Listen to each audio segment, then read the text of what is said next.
B'Shem Kol Yisrael, Lag Sameach. Tonight is Lag Baomer. So we're going to do a quick overview of the halachot we need to know about Lag Baomer, the why, and just to make it practical for me and you. So what's the halachot of Lag Baomer? There's not too much.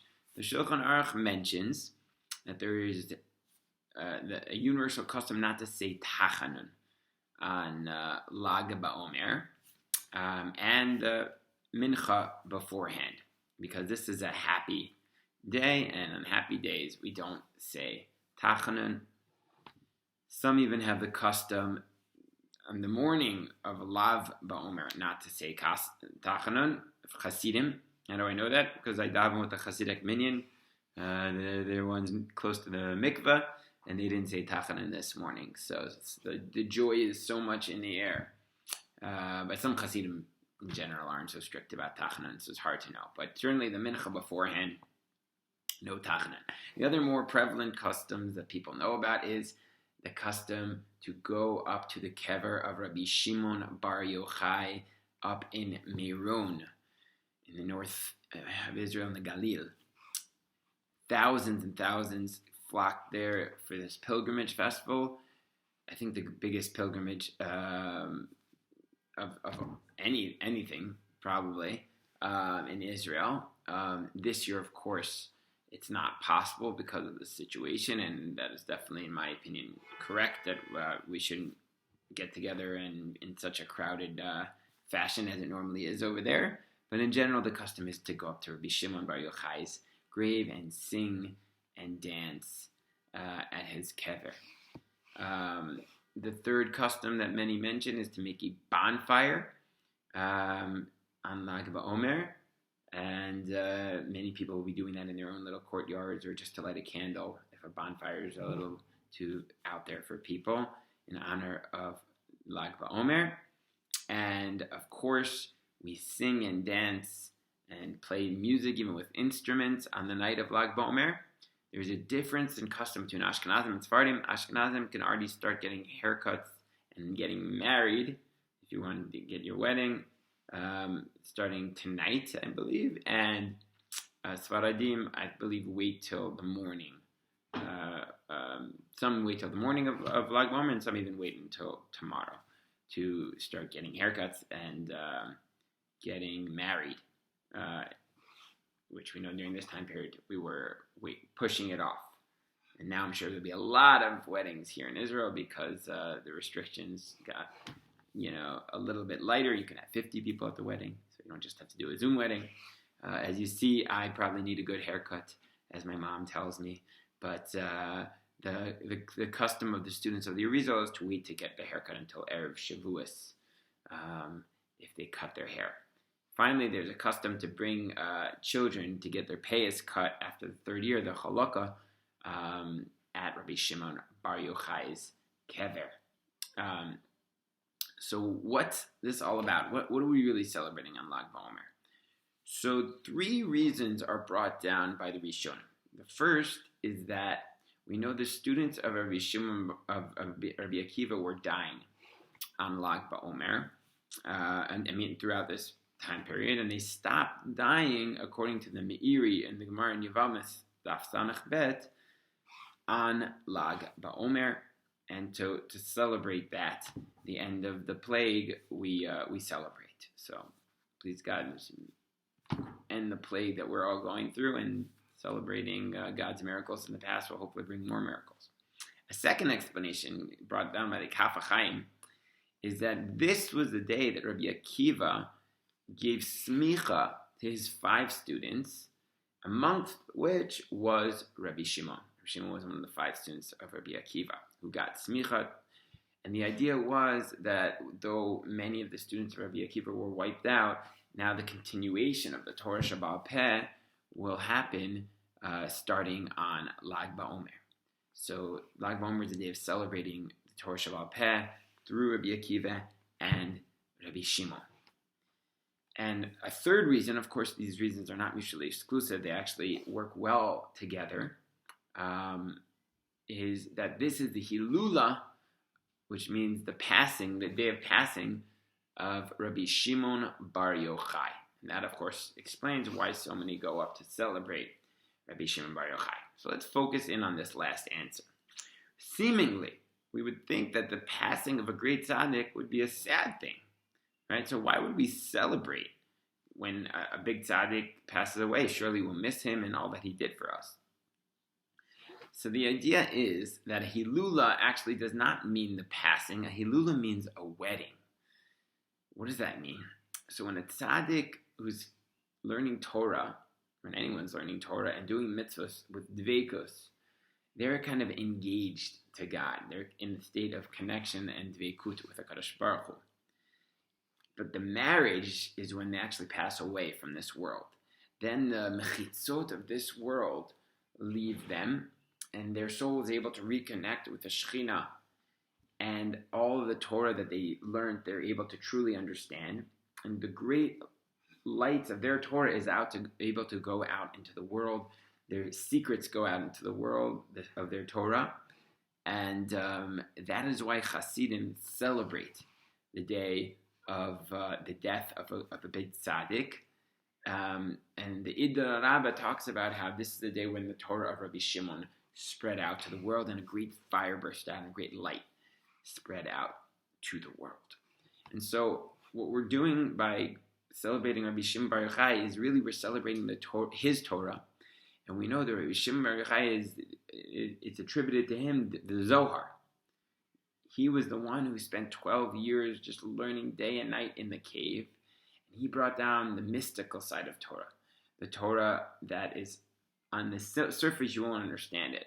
But you need to go into the depth of your heart to and really, really learn Torah in a serious way to reveal these secrets. And it started going out into the world on Lag Baomer, which eventually came to Chassidus, and it's being spread out in a whole new way with the Baal Shem Tov and the Alter Rebbe and on Shlomo Karlbach.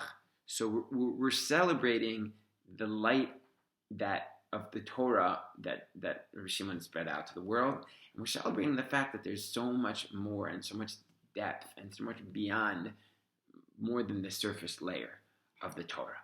And that is what we're celebrating on Lag Baomer. And that makes sense. That also helps us to explain why we make a fire on Lag Baomer. Of course, our Torah and our mitzvahs are compared to a fire. And fire, like the Pnimi Halacha, who I'm basing much of this Sicha on, explained, you take a dead tree and you rub it against a rock, and a fire explodes.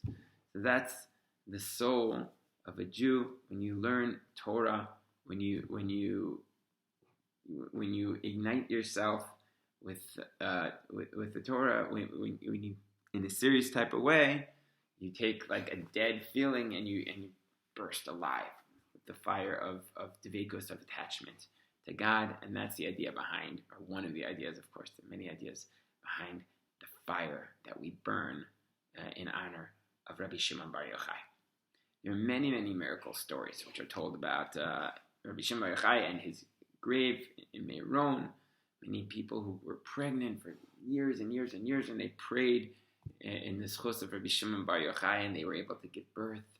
I will be happy to send a link to some of these miracle stories that are told from the people themselves, a lot better than me just telling you about it. One last halachic note. So many people have a problem with the idea of people going to kvarim, to graves, because they say you're not allowed to pray to a grave.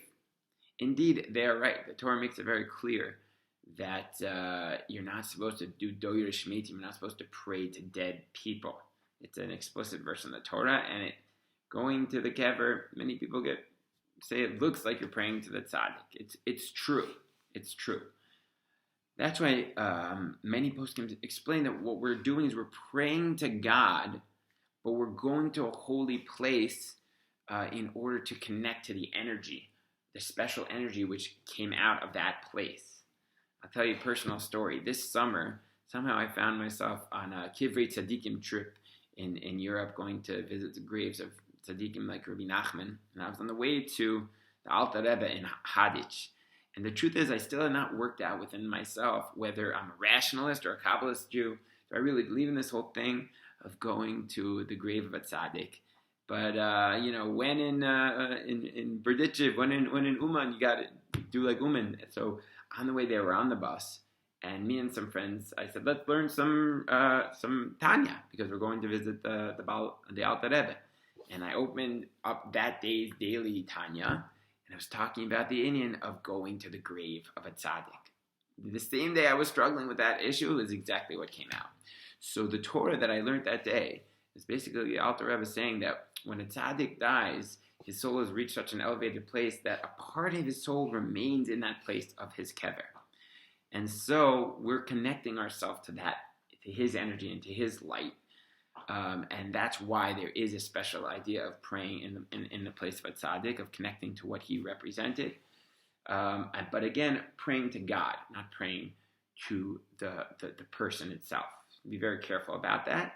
Look, there were rabbis who explained that just like we ask people to pray for us, we can ask a tzaddiks to be memelit yosher, which means to pray for us in the heavenly realms, just like you could pray down here, you could pray up there for our sake. And there are rabbis who do permit that. So you can ask your rabbi, and I can send you a link of a shir about this fascinating topic. But that is just something to be aware of. I think the safer bet would be to just pray to God, always to pray to God in this chus, in the merit of the tzaddik, but not to pray to anything except God. One last way to make this practical. So a lot of us modern people struggle a little bit with this whole celebration of Rabbi Shimon bar Yochai, because Rabbi Shimon bar Yochai has come to symbolize extreme, passionate, crazy, maybe Haredi Judaism in some circles, because of the stories associated with him in the Gemara. He would just learn, and that was his outlook on life. So how does it work for a modern, trying to be balanced person like me and you? So for more on that topic, we're going to do a Zoom shir to explore the Talmudic journey of Rabbi Shimon bar Yochai. And I'm also going to send a little bit of a link of a great shir on that topic by Aleph Beta. But I want to offer one thought to take with you. And this was offered to me by my rabbi in my yeshiva when I learned here. And I'll put it in my words, though. A lot of times people treat religion like it's nice, it's pleasant. They do what's comfortable for them. And it's a nice way. You talk to God once in a while. You wake up and you have a coffee, and when you're ready, you talk to God a little bit if it's nice for you, and you learn a little bit if you have a nice, and that's great. And if that works for you, then religion should be nice. It's really beautiful. Family, a Shabbat meal, it's beautiful. What a lot of people don't realize is that religion and Judaism can also be like an extreme sport. What do I mean? It's like the difference between a nice little jog and an extreme frisbee game where you're running and sweating and back and forth. In the beginning, it's hard to get into that frisbee game. But once you get into it, it's amazing. Okay? And it's a totally different experience than a nice little jog. So I believe that that's what religion is. Sometimes to really taste the gut of a relationship with Hashem and Torah and mitzvahs, you need to be a little bit extreme. And when I say extreme, I don't mean extreme in any way that will hurt another person. God forbid. I don't believe in that. I don't think and we should. But I do believe that we need, as a generation, to be a little bit more on fire, passionate, even a little bit crazy, in order to tap into the juice of true religion, to truly get the simcha. So, for example, and that was what Rabbi Shimon represents. Rabbi Shimon was the guy who went above and beyond and learned nonstop and davened nonstop, and was a bit of an extremist. And on Lag Baomer, we're asking ourselves, how do I also take one aspect of my Judaism and be a little bit crazier and go into it to really see if I can taste the truth, sweetness of Torah? So I'll throw some ideas out there of what's an extreme Torah sport. Maybe go to bed really early tonight wake up for Nates. Wake up at 5:36 here in Israel. It's Nates. It's the best time to pray. Vatikin, the early dawn prayers, it's a whole different experience, especially if you go to an outdoor, minyan like at the Western Wall. It's amazing. It's totally different than waking up and having a coffee and davening at 8:30. Totally different. Maybe instead of learning for like 5 minutes here, 10 minutes here, learn for an hour straight, no distractions, not just a YouTube cheer. Learn, actually open up the book and see how different it feels. Maybe instead of just praying a little bit here or there, go to the forest a lot of time and talk to God for a good 10 minutes in a different place. Be extreme. Maybe this Shavuos, for the first time ever, learn the whole night. Don't just schmooze a little bit and do that. Go crazy. And if you don't want to be so too crazy, maybe go crazy on kindness. Go send your mom a page-long list of why she's awesome for this Mother's Day. Go send your wife, your friend, 10 compliments. Be an extremely loving person. Whatever works your boat. But let's take this, whatever floats your boat. Let's take this Rabbi Shimon, Lag Baomer, and find a way to really be extremely passionate about something in our service of Judaism and in the service of Hashem and our service of mankind. Okay, I hope you found this helpful, and please get involved with the Simcha Center. You can join our WhatsApp group to get the Daily Torah. You can join our Facebook groups. Come to our upcoming events. Check out the new website. And contribute in any way you can to the Simcha Center. Have a joyous and inspiring Lag BaOmer.